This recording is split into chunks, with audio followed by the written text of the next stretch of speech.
Oke guys, Assalamualaikum. Kita ketemu lagi. Kali ini kita di mata kuliah penganggaran perusahaan. Kita lanjutkan dari materi sebelumnya. Kali ini kita belajar tentang anggaran modal. Jadi anggaran modal ini kalau kita kaitkan kemarin, ini kaitannya dengan anggaran hutang sebenarnya karena dia ada di posisi pasifa kalau di dalam neraca.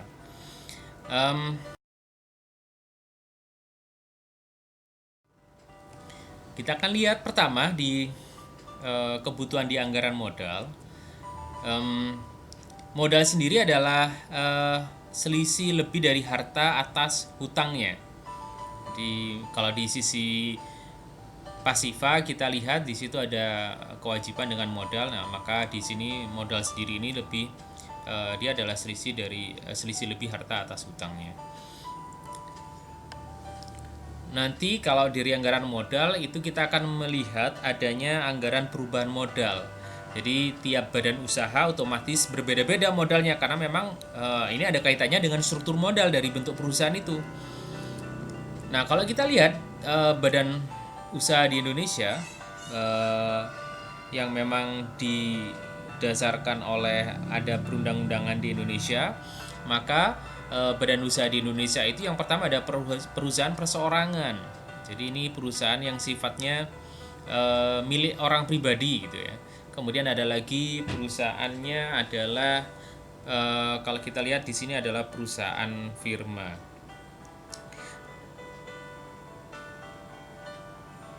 Perusahaan firma ini adalah bentuk badan usaha. Kalau kata firma ini sebenarnya kalau kita lihat ini berasal dari bahasa Belanda ya. Dia adalah Vennootschap onder firma. Ini kalau diartikan zaman Belanda sih perserikatan dagang antara beberapa perusahaan. Biasanya disebutnya FA gitu. F besar A kecil. Ini firma ya. Nah, di badan usaha berikutnya itu ada persekutuan komanditer. Ini kalau kita banyak kenal, kita banyak tahu, ini adalah perusahaannya bentuk CV.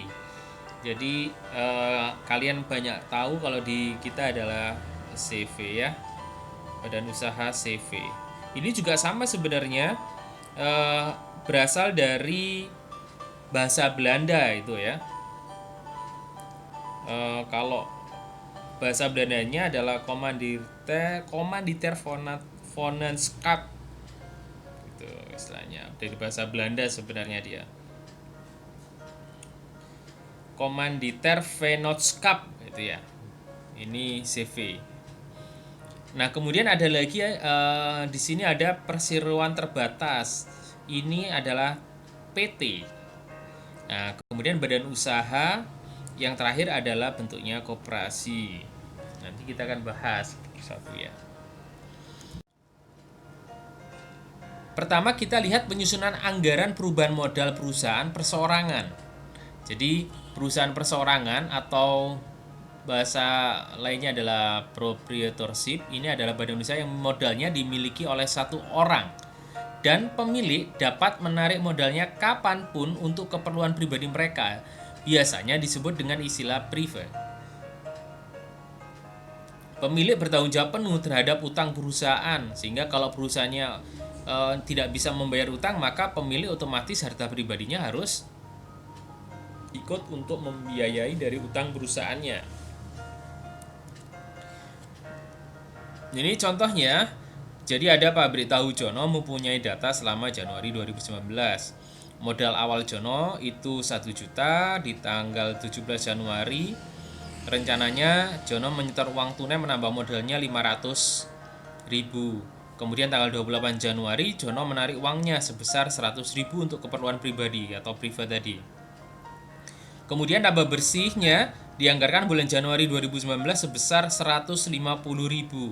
Nah, berdasarkan data tersebut dapat disusun anggaran perusahaan modalnya sebagai berikut. Modal Jono di 1 Januari 1 juta. Setoran periodenya periode di bulan Januari ini 500.000. Kemudian laba bersih periode ini adalah 150.000. kalau di jumlah 160.000. Prefernya yang diambil tadi ini 100.000, sehingga modal Jono di akhir 31 Januari 2019 itu Rp1.550.000. Nah, kemudian ada lagi badan usaha firma. Firma ini badan usaha yang modalnya dimiliki oleh lebih dari satu orang yang bertanggung jawab penuh terhadap perusahaan. Semua pemilik perusahaan boleh menarik kekayaan perusahaan untuk keperluan pribadinya atau private. Contohnya di sini ada firma Pabrik Es Unyil mempunyai data selama tahun 2019 bagi berikut. Di Januari awal, Nyonya Meme punya modal 1 juta dan Tuan Opung 900.000. Di bulan Maret keduanya berencana menambah modal masing-masing 300.000 dan 200.000. Jadi 300.000 di Nyonya Meme nambah 300.000, Tuan Opung nambah 200.000. Kemudian di bulan Juni, Nyonya Meme bermaksud menarik uang perusahaan untuk privenya dia sendiri sebanyak 200.000. Tuan Opung juga ingin narik, sehingga dia juga narik uangnya 100.000. Nah, laba bersih dianggarkan tahun ini sebesar 400.000. Oleh karena itu, kalau kita lihat dibagi sebanding dengan modal dimiliki masing-masing, anggaran perubahan modal firma Pabrik Es Unyil itu sebagai berikut. Tadi modal Nyonya Meme di awal tahun 2019 itu 1 juta, setoran periode ini 300.000, sehingga kalau dijumlah adalah 1.300.000. Private Nyonya Meme ini 200.000 itu sebesar sekian, maka bagian laba Nyonya Meme adalah 1.100.000 yang ini dibagi dengan 2.100.000 dikalikan dengan 400 ini, karena laba bersihnya dianggarkan 400.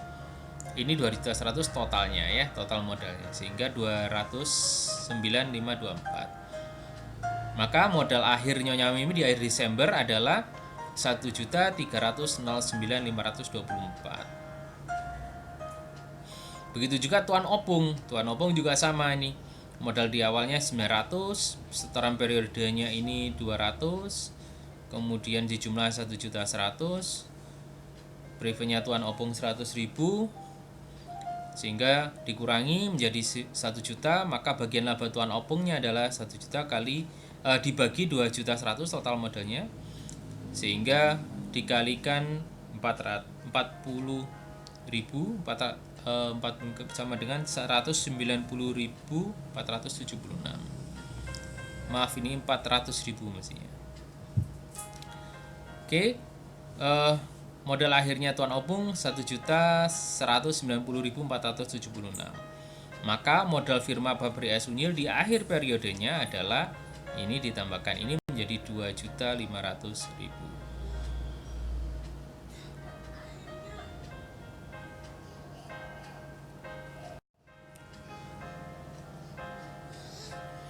Kemudian ada lagi persekutuan komanditer, atau tadi saya bilang bahwa bahasa Belandanya adalah komanditer vennootschap, atau biasa kita kenal di sini adalah CV. Nah, ini persekutuan 2 orang atau lebih untuk mendirikan perusahaan, dan ada pihak yang bekerja dengan tanggung jawab tidak terbatas sebesar modal penyertaannya, dan ada pihak yang terbatas sebesar modal penyertaannya. Sehingga ada yang disebutnya adalah sekutu aktif dan sekutu pasif. Jadi kalau sekutu pasif ini tidak boleh mengambil prive karena dia hanya menyetorkan modal saja. Ada pemiliknya itu adalah sekutu aktif atau yang bekerja di dalam mengoperasionalkan perusahaan itu, sehingga dia boleh untuk mengambil prive. Contohnya di sini misalkan ada Sevin Dageljaya, Tuan Percil, ini selaku sekutu aktif, dia yang menjalankan perusahaannya, dia punya modal awalnya 1 juta. Tuan Yudo, dia selaku sekutu pasif, dia hanya setor modal saja di awal Januari sebesar Rp800.000. Nah, Tuan Percil dan Tuan Yudo berencana menambah modal masing-masing. Tuan Percilnya nambah 200.000 dan Tuan Yudonya nambah 100.000 di bulan Februari.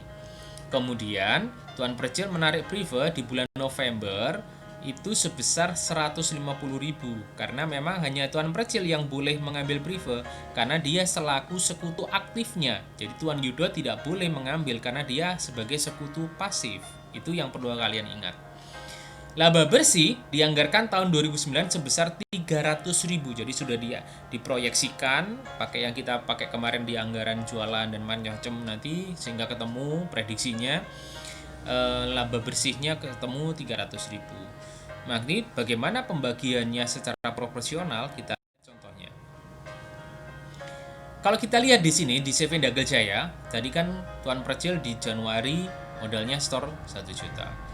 Kemudian tambahan setoran modalnya 200.000, sehingga ada setoran modalnya Tuan Percil 1.200.000. Tuan Percil melakukan prefer karena dia sebagai sekutu aktif sebanyak 150.000, sehingga dikurangi karena dia mengurangi modalnya dia kan. Nah, ini dikurangi menjadi 150.000 menjadi 1.050.000 rupiah. Bagian laba Tuan Percil adalah ini adalah bagian yang dimiliki modal yang dimiliki Tuan Percil sekian 1.050.000 dibagi dengan total modal yang ada dikalikan dengan prediksi atau perkiraan laba penjualannya itu kali 300 sama dengan 161.538, sehingga modal Tuan Percil di akhir Desember itu adalah 1.211.538. Karena ini ditambahkan ini sama dengan ini. Kemudian di modal yang sekutu pasif Tuan Yudo modal store awalnya 800, dia ditambah lagi setoran modalnya 100.000 jadi 900.000, sehingga bagian laba Tuan Yudo adalah 900.000 dibagi dengan total modalnya tambah, jadi total modal ini adalah modal yang disetorkan oleh Tuan Percil dan Tuan Yudo dikalikan dengan prediksi atau ramalan labanya perusahaan 300.000 sama dengan 138.462. 900 ditambah 138.462 ini menjadi modal akhir Tuan Yudo di akhir Desember 2019 sama dengan 1.038.462, sehingga di akhir periode keseluruhan modal total modal dari CV Dagel Jaya adalah modal milik Tuan Percil ditambah dengan modal Tuan Yudo sama dengan 2.250.000 rupiah. Berikutnya guys, kita bicara tentang perseroan terbatas atau korporasi atau corporate dalam bahasa Inggrisnya. Ini yang paling banyak sebenarnya kalau di sektor bisnis ya, karena memang ini yang bentuk yang paling aman. Jadi kalau kita lihat di sini badan usaha yang modalnya terdiri atas saham dengan tanggung jawab terbatas pada modal saham yang disetor. Karena tanggung jawabnya terbatas, maka tidak ada prefer di PT karena hartanya ini dipisah. Jadi PT ini hartanya dipisah. Jadi kalau kita, misalkan saya punya uang, itu saya serahkan ke PT, dan PT ini sebagai entitas sendiri, sebagai bentuk badan usaha sendiri yang tidak terkait dengan saya sebagai pemilik modalnya, sehingga biasanya modal saham di stock itu tidak berubah. Kalau kita lihat tidak perlu dibuat anggaran perubahan modal, melainkan anggaran laba ditahan. Di PT terdapat dividen. Nah, ini returnnya dari PT, kita returnnya dapat dividen, yaitu laba yang dibagikan kepada pemegang saham sebanyak persentase saham dari keseluruhan saham di dalam PT. Jadi itu adalah perseroan terbatas. Jadi kalau misalkan PT ini, kalau misalkan perusahaannya mengalami kerugian, maka PT yang mengalami kerugian itu tidak berimbas kepada pemilik atau shareholdernya. Jadi shareholdernya, pemegang sahamnya, tidak ikut dana pribadinya harus membayar kerugian yang dibayarkan oleh PT kepada pihak ketiga. Nah, contohnya kita lihat di PT Badito ini anggaran laba ditahannya seperti ini. Jadi laba di awal tahun 2 juta, laba bersihnya 100, maka 2.100.000. Dividen yang dibagikan itu sudah direncanakan sebanyak 50.000. Maka laba ditahan akhirnya adalah 2.100.000 dikurangi 50.000 menjadi 2.050.000 rupiah. Kita lihat sekarang contoh perusahaan kaos oblong berbentuk PT Badito ya. Jadi kalau kita lihat di sini laba ditahan di awal Januari itu sebesar 10 juta sekian, anggarannya di laba bersihnya selama 4 triwulan ya, triwulan 1 sekian, triwulan kedua sekian, 3 sekian, dan 4 sekian. Anggaran laba ditahan maka dibuat seperti ini, anggaran laba ditahannya di awal, laba bersihnya sekian, maka laba ditahan akhir sekian. Ini ditambahkan ini di triwulan pertama. Begitu juga akhirnya laba ditahan akhir ini menjadi laba ditahan awal perusahaan itu. Ditambah dengan modal sama dengan ini. Nah, kita lihat di sini laba ditahan akhir itu menjadi laba ditahan awal di triwulan berikutnya. Kemudian ada lagi koperasi. Koperasi ini adalah badan usaha berbentuk hukum yang didaftarkan di Departemen Kehakiman dan diumumkan dalam lembaran negara. Struktur modalnya terdiri dari simpanan pokok, simpanan wajib, modal cadangan, modal sumbangan, laba ditahan. Laba ditahan ini berasal dari sisa hasil usaha atau SHU. Jadi kalau di dalam PT ada dividen, kalau di koperasi ada SHU atau sisa hasil usaha. Ini sama-sama konteksnya di dalam pembukuan disebut dengan laba ditahan karena dikembalikan lagi. Kalau yang sisa hasil usaha ini nanti laba ditahan ini bisa saja dikembalikan ke koperasi atau nanti ada yang sebagian dibagikan. Kalau kita lihat contohnya koperasi mahasiswa di Setia Dewantara, di anggaran perubahan modal tahun berakhir 31 Desember, simpanan pokoknya 500.000, simpanan wajib awal tahunnya sekian, setoran di periode ini sekian, maka simpanan wajib di akhirnya adalah sekian. 200 ditambah 20, 220. Modal cadangannya 30.000, modal sumbangannya 50.000. Sisa hasil usaha di awal Januari itu sekian yang digunakan kembali. Kemudian laba bersih periode ini adalah 10 ditambah menjadi 50.000. SHU yang dibagikan sudah disepakati di rapat anggota tahunan, harus disepakati karena kekuasaan tertinggi koperasi ada di rapat anggota tahunan, di RAT. Kalau di PT itu ada di rapat umum pemegang saham atau RUPS. Kalau kita lihat di sini, maka ditentukan di RAT yang dibagikan 15.000 sehingga SHU 50.000 dikurangi 15.000 menjadi 35.000. Ini yang akan menjadi return earning atau laba yang ditahan yang akan dikembalikan lagi untuk mengoperasionalkan koperasinya. Sehingga modal sendiri koperasi itu di akhir 31 Desember sebanyak Rp835.000.